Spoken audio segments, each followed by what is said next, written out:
Lily's dorm room smelled like vanilla Bible candles and regret. The walls were plastered with Bible verses and a poster of a kitten clinging to a rope that read, "Hang in there." Her three roommates, Maya, Tasha, and Zoe, rolled their eyes every time they walked in. "Smells like a grandma's prayer meeting in here," Zoe would snort, tossing her crop tops onto Lily's neatly made bed.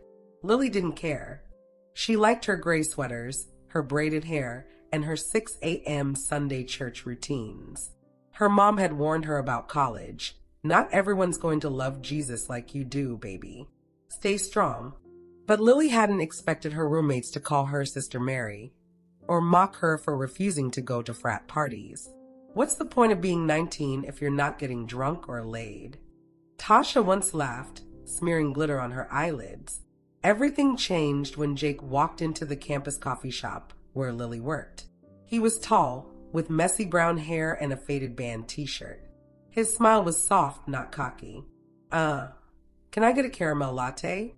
Without the caramel, he'd asked, scratching his neck. Lily blinked. "So just steamed milk?" He laughed, and it sounded like a warm hymn. "Yeah, I'm basic like that." Jake kept coming back. He'd sit in the corner booth, scribbling in a notebook, sneaking glances at her. One day, he left a sticky note on his empty cup. "Your smile is quieter than this coffee shop." "Jake, he's into you," Maya said, ripping open the note during their dorm pizza night. "But you don't have boyfriends, right, Virgin Mary?" Lily's cheeks burned. "I'm waiting for marriage," she muttered. Zoe snorted. "Girl, you're waiting for extinction." Jake didn't push. He asked questions. "Why do you believe in waiting?" he'd say during their walks to class, hands tucked politely in his pockets. Lily talked about her faith, her family, and the purity ring she'd worn since she was 16. Jake listened, really listened. "I respect that," he said one evening, leaning against the campus chapel's brick wall. The sunset painted his face gold. "It's rare. Beautiful, honestly." Lily's heart hiccuped. They became friends, a word Lily clung to like armor. Jake brought her coffee during her shifts. She lent him her notes when he missed class. They texted late into the night, laughing about bad professors and their mutual hatred for pineapple on pizza. But then came Halloween. Maya and Tasha dragged Lily to a rooftop party, shoving a sequined devil costume into her hands. "Live a little, Mary." Lily reluctantly went, her sweater dress itching under the costume. Jake was there. He looked different, flushed, a beer in hand, surrounded by girls in neon bodysuits. When he saw Lily, his eyes lit up. "You came." He pulled her into a hug that lingered. The bass thumped. Someone shoved a drink into Lily's hand. She shook her head, but Jake whispered, "It's just Sprite," so she sipped it. The room spun faster. Later, Lily would blame the music, the strobe lights, and the way Jake's hands felt steady on her waist as they danced. She'd forget how the Sprite tasted bitter, how her head felt foggy, how he led her to a quiet balcony, his breath hot on her neck as he murmured, "You're so different from them."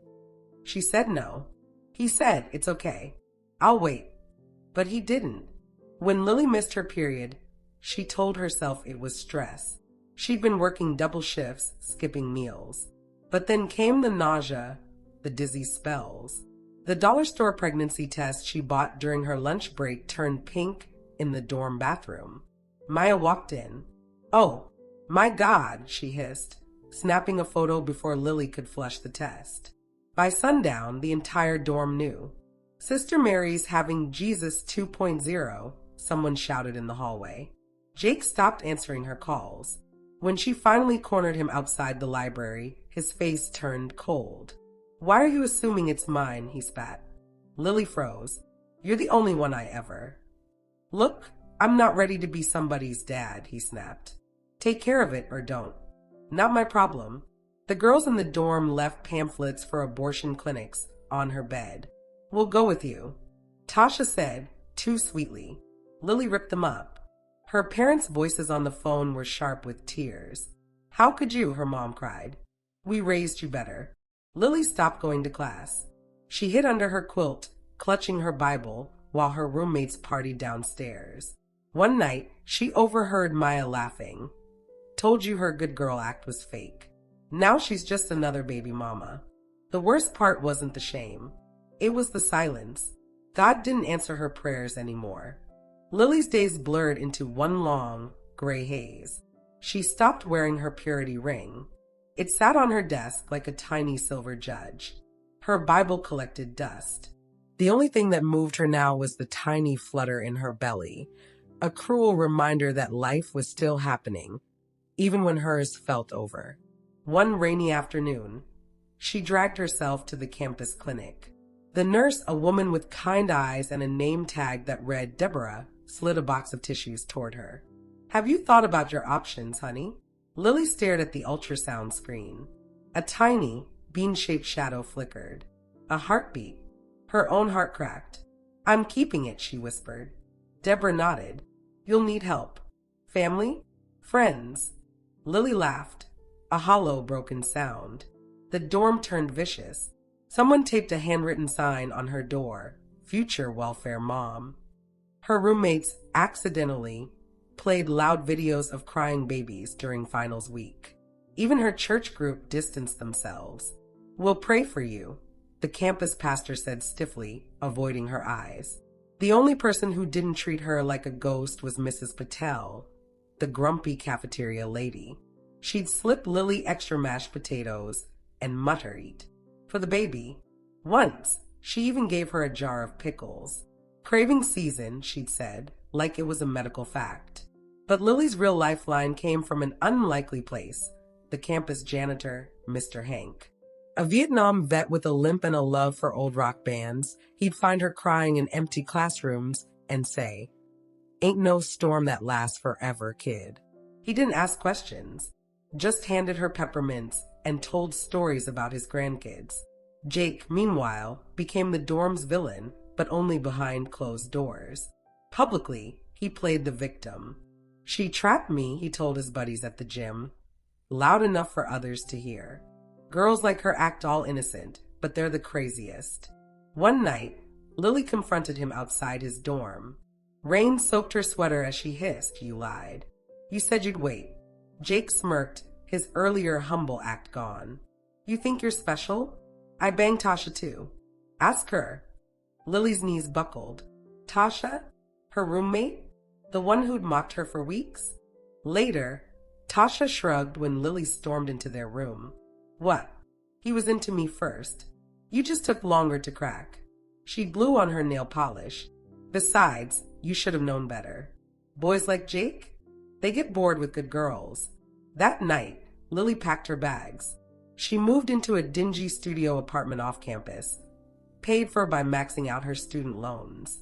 The walls were thin, the neighbors loud, but it was hers. She hung her kitten poster, "Hang in there," next to a secondhand crib she bought for $20.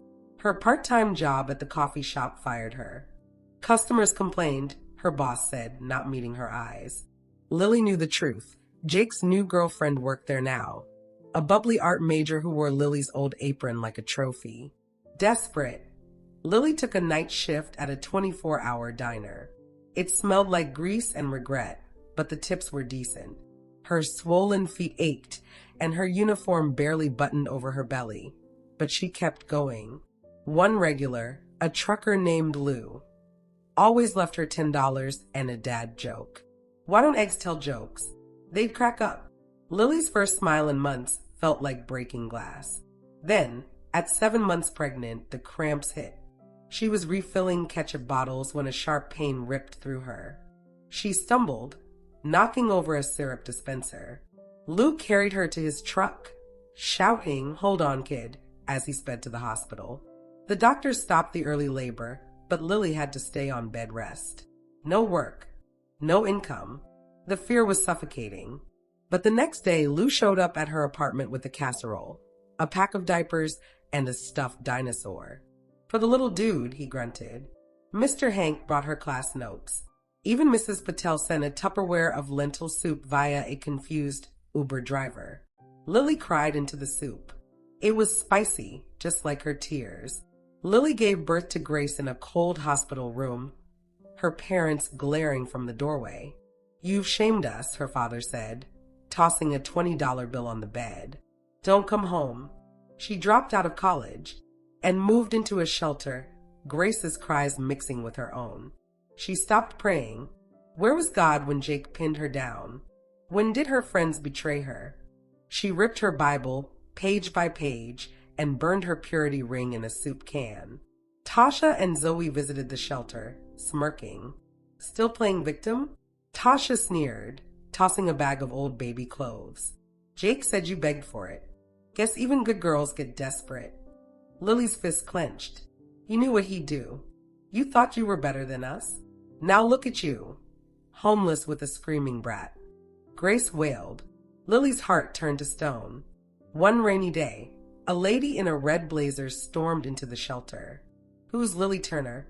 Her voice boomed. "I'm Diane Harper. I run Women Rise Up. Saw your story online." Lily froze. "What story?" Diane showed her a campus forum post. "Virgin Mary gets knocked up, LOL. Hundreds of comments. But one stood out. "Jake did this to my sister too. He's a predator." Diane's eyes softened. "Let's nail this jerk." Diane dug deeper. Jake, Tasha, and Zoe had a plan. 1. Tasha spiked Lily's drink at the party. 2. Zoe filmed Jake leading Lily to the balcony. 3. Jake bragged to friends, taking down the church girl was easy. "They wanted to ruin you," Diane said, slamming her laptop. "Jealousy. Pure hate." Lily shook. "Why?" "Because you made them feel guilty," Diane said. "Your goodness was a mirror. They hated their reflection." Diane called Lily's parents. "Your daughter was raped. Help her or regret it." Her mom answered, her voice trembling. "Lily, we thought you lied." "I didn't," Lily whispered. The next day, her parents showed up with diapers and tears. "We're sorry," her dad mumbled.